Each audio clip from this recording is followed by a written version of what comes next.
of tomorrow. We are speaking for the wholesomeness within this sector. We are speaking for the sanity within this sector. We are speaking for the development within this sector. And that is why we are so passionate about all of this.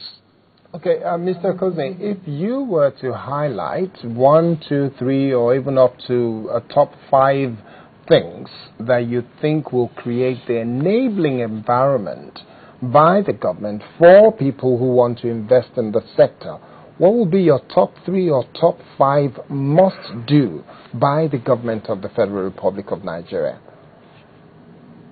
The first and foremost thing,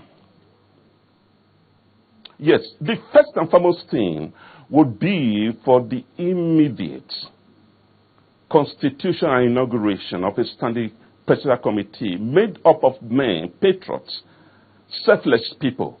The committee members should not even be paid any dime by the federal government as a show of their commitment and their patriotism. Set up that and give the platform for the harnessing of the huge mineral deposit within this sector.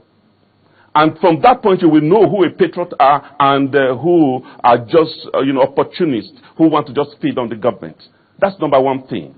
Number two, there is the urgent need to strengthen the basis of mining, which is the Mining Cadastral Office. We can't be doling out about 8,000 mining licenses within a period of about 2-3 years.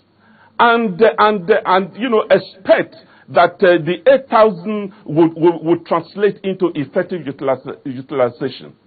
We are making mockery of ourselves. The title, the mineral title, should be strengthened, should be made such a way that the deposits are verifiable before a license is issued. That will be the number 2 thing. And then the number 3 is the coordination of the operations across the length and breadth of this country where mining operation is taking place. And this can only be done by knowledgeable major stakeholders, patriotic zeal, nationalistic drive, who will be able to put all of these things for our national development. Okay, thank you very much. Now, let's come back to the studio. Mr. Adeyanju, if you were to look at it and say, Mr. Kozne has talked about what the government should do, top 3. Yeah. The private sector now, top 3 things, what will be on your mind? Because a lot of people are watching Channels Television Sunrise this Saturday morning and thinking, okay, well, if government does what they need to do, me as an individual, what would I need to do? Consider going into it. You see, for you to go into mining, you first of all identify the site. First of all, your interest. I'm interested in mining kaolin. That's my own interest. Now, you establish the site. Where do I want to have my site? We have kaolin deposits in Ogun State. We have some other states. Identify that one. Then do the papers to make you have official title to the site. Before then, you have to meet the community with the Bale, with the Kabiesi, the Igwe, the Ema. Discuss with them that I, Mr. Soso, I want to do this thing here, and these are the things I'm going to put back into the economy of this village. Okay? You have an understanding with them. You have an agreement with them.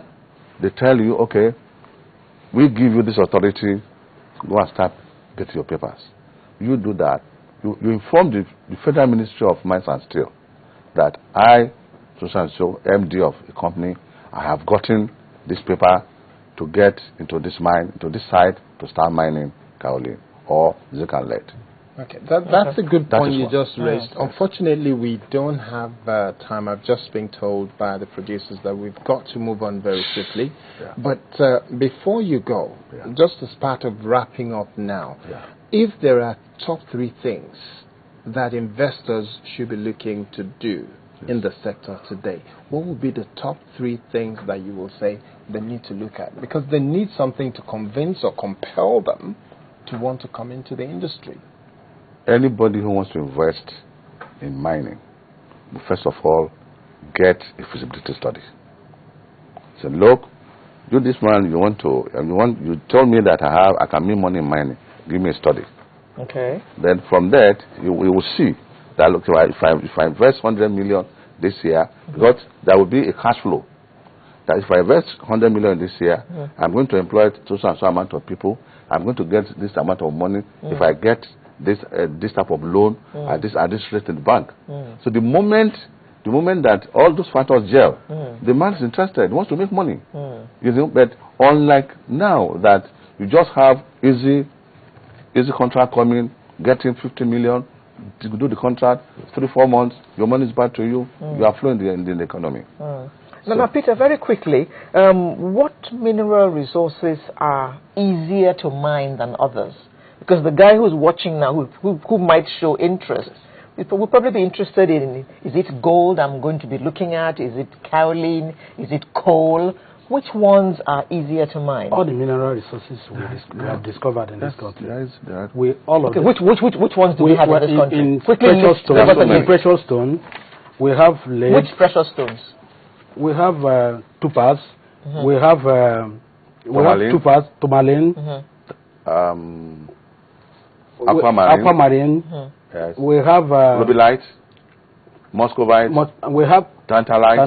We have you know, many of them. Many of them. Yes. In solid minerals. Yeah, industrial minerals. Yes, rubellite. Industrial minerals.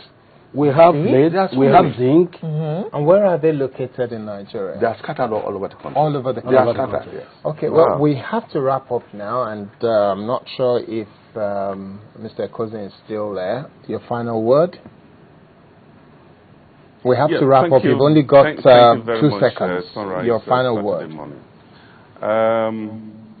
My final words are these.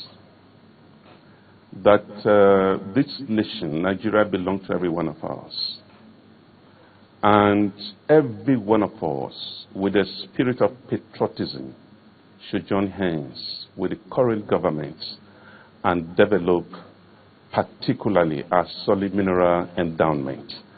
And to this extent, I am making a passionate appeal to Mr. President one more time, that a presidential standing committee should be instantly and immediately constituted to harness the huge potential within this sector for our economic development. Okay, thank you very much. Your final word, Mr. Adeyanju. Thank you. Yes, the final word is that I want to appeal to the government that everybody is pointing to the government. Yes, because you see, if you know the danger caused by oil in this country, you discover that if only they can just put in a fraction of the money into other sectors. They put in oil. Look, Boko Haram will disappear, militancy will disappear, truancy will disappear, kidnapping will disappear. There will be peace. Because there will be jobs. There will be jobs. Okay. All right. Your final word, Peter. In Nigeria, the Nigeria government should. Government again? Can we because look at the private sector? Because Nollywood survived and it's evolved and it's blossomed without the government. And it's not like they don't need infrastructure. The intervention we know is government. We take government as our parents. That's the one that has things that we have to enabling environment. Okay. You know, to our economy, because we have buyers in these minerals. Every day we receive mails from Europeans, from Chinese, from America demanding for this product. We have to set up a processing plant. We don't have the money to mine them in the quantities they require. We don't have money. We have not built the processing plant that we make our youths. I have a company in China that I exported before. They have processing plant and they have 500 workers in one company. 500 workers processing solid mineral. I exported lead to them. So by the raw lead. And we could have 500 workers here in Nigeria to process that lead. All right. Thank you very much.